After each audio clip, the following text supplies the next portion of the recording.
একটি ছোট্ট গ্রামে মালিনী নামে একজন বাস করত। তার স্বামী মারা যাওয়ার পর থেকে তার ছেলে মেয়েকে খুব কষ্টে তিনি মানুষ করেন। তারপর তার ছেলে বিয়ে করে, কিন্তু মালিনীর মেয়ে অন্ধ হওয়ার কারণে সে বিয়ে দিতে পারে না। একদিন হঠাৎই মালিনী অসুস্থ হয়ে পড়ে। আমার যে খুব কষ্ট হচ্ছে রে বাবা, আমি যে আর সহ্য করতে পারছি না। মা, তুমি একটু শান্ত হও, এত অস্থির হইও না মা। না রে মা, আমি যে আর পারছি না। শোন বাবা রাহুল, তোর বাবা মারা যাওয়ার পর আমি তোদের দুই ভাই বোনকে অনেক কষ্টে মানুষ করেছি, আর খুব কষ্টে কিছু জমিও রেখেছিলাম তোদের দুই ভাই বোনের জন্য, বুঝেছিস? তোর কাছে একটাই অনুরোধ বাবা, তুই তোর বোনটাকে দেখে রাখিস। আমি মারা গেলে ওর যে আর এই দুনিয়ায় তুই ছাড়া কেউ নেই। মা, তুমি চিন্তা কেন করছো? আমি তো আছি। আমার ছোট বোনটাকে আমি অবশ্যই দেখে রাখব। হ্যাঁ হ্যাঁ মা, আমিও তো আছি। আমি মালাকে আমার ছোট বোনের মতো করে দেখে রাখবো। ওর কোনো কষ্ট পেতে দেব না মা। মা, তুমি কেন চলে গেলে এভাবে? তুমি ছাড়া তো আমার কেউ নেই মা, তুমি ফিরে এসো। মা, তুমি কেন চলে গেলে? মা, তুমি ফিরে এসো। সব হয়েছে এই কানের জন্য। এই কানের চিন্তা করতে করতে মা আমাদের সবাইকে ছেড়ে এভাবে চলে গেছে। তুমি ঠিক বলেছ, এই চোখ কানির জন্যই মা আমাকে ছেড়ে চলে গেছে।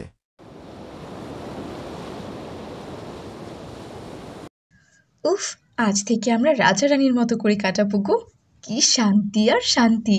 এটা তুমি কি আবোল তাবোল বলছো গিন্নি? আমরা কিভাবে রাজা রানীর মতো কাটাবো? তোমার মাথায় কি কোনো বুদ্ধি নেই নাকি? হ্যাঁ, এতদিন তোমার মা ছিল, সব সম্পত্তির মালিক উনি ছিল। এখন তো সে মারা গেছে, মানে সম্পত্তির মালিক তো আমরা। কিন্তু তুমি কি ভুলে গেছো, এই সম্পত্তি তো আমার মায়ের আদরের মেয়ে মালার। ওহ, তাহলে আমরা একা কিভাবে ভোগ করব? আরে শোনো না, তোমার বোন তো চোখেই দেখে না, কানা। ওকে কেউ সহজে বিয়ে করবে না। আর ওর যদি বিয়ে না হয়, তাহলে তো সারা জীবন কুমারী থাকবে, তাই না? আর আমাদের সাথেই থাকবে। আমাদের সাথে থাকলে ওর সম্পত্তির কি দরকার? তার মানে সব তো আমাদের। তুমি একদম ঠিক বলেছ, আমাদের বাড়িতে কাজ করবে আর দুবেলা দুমুঠো ভাত খাবে। আরে আমি তো তোমাকে সেটাই বলছি, ওকে আমার বাড়ির চাকরানি বানিয়ে রাখবো। এসব কথা মালা বাইরে থেকে সব শুনতে পায়, আর মালা অনেক কষ্ট পায়।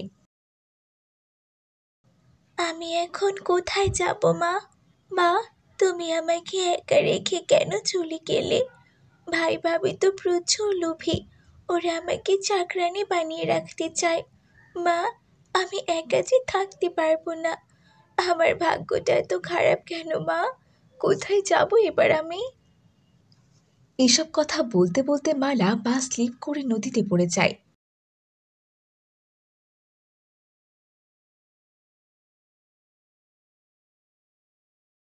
জঙ্গলে দুজন বয়স্ক স্বামী স্ত্রী বাস করত। তাদের কোনো সন্তান ছিল না। তাদের সংসার অনেক কষ্টেই চলত। শুধু তাই নয়, অনেক অভাবও ছিল তাদের সংসারে।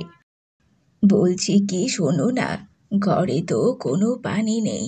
আমি নদীতে যাচ্ছি পানি নিয়ে আসতে। এরপর শেফালি নদীতে পানি আনতে যেয়ে দেখে নদীর কূলে একজন মেয়ে পড়ে আছে। কই গো, শুনছো? তাড়াতাড়ি একবার এদিকে এসো তো।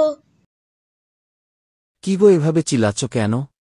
পানি নিতে এসে এই মেয়েটিকে দেখলাম এখানে পড়ে আছে অজ্ঞান হয়ে। চলো চলো, তাড়াতাড়ি আমাদের কুঠিরে নিয়ে যাই, কারণ এই জঙ্গলে আমরা ছাড়া যে আর কেউ নেই। এরপর তারা মালাকে তাদের বাড়িতে নিয়ে যায়।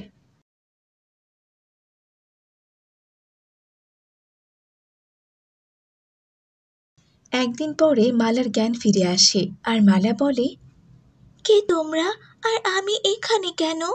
শোনো মেয়ে, কাল আমরা তোমাকে নদীতে কুড়িয়ে পেয়েছি, তারপর আমাদের বাড়িতে এনেছি। তা বলছি, কে তুমি? আর তাছাড়া তুমি নদীর পাড়ে কি করে এলে বলো তো? এরপর মালার সবকিছুই মনে পড়ে যায়, আর তার সাথে ঘটে যাওয়া সব ঘটনা মালা ওনাদেরকে খুলে বলে। আর তার ভাই ভাবি তার সাথে কি কি অত্যাচার করে সেটাও খুলে বলে। মা, আমি তোমাদেরকে ছেড়ে যেতে চাই না, আমি তোমাদের কাছেই থাকতে চাই।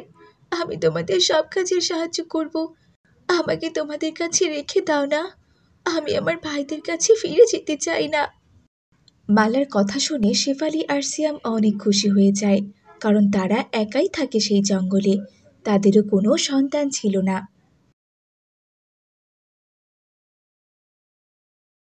দূর বাবা, আর ভালোই লাগে না। কোথায় ভাবলাম তোমার কানি বোনটাকে দিয়ে আমি সব কাজ করাবো, বাড়ির চাকরানি বানাবো। আমার সব কাজ করবে ও। কোথায় যে চলে গেল, সব কাজ আমায় একাই করতে হচ্ছে। ধুর। আরে তুমি চিন্তা করছো কেন? আপদ বিদায় হয়েছে, ভালোই হয়েছে। আমি তোমার জন্য একটা নতুন চাকরানি এনে দেব। সম্পত্তি তো আমাদের কম নাই। তুমি সত্যি বলছো? এদিকে মালা তার নতুন বাবা মার সাথে ভালোই দিন কাটাচ্ছিল। হঠাৎ করে মালার নতুন বাবা অসুস্থ হয়ে যায়। সে আর বাজারে সবজি বিক্রি করতে যেতে পারে না। তাই মালা সংসার চালানোর জন্য তার বাবার দায়িত্বটা সে নিজেই নিয়ে নেয় আর বাজারে সবজি বিক্রি করতে শুরু করে।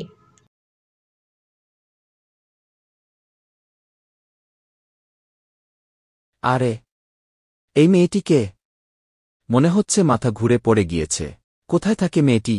আর কি অপরূপ সুন্দর চেহারা! রাজকুমার, এই মেয়েটি জঙ্গলের মধ্যেই থাকে। চলো ওদের বাড়িতে, আমাকে নিয়ে চলো।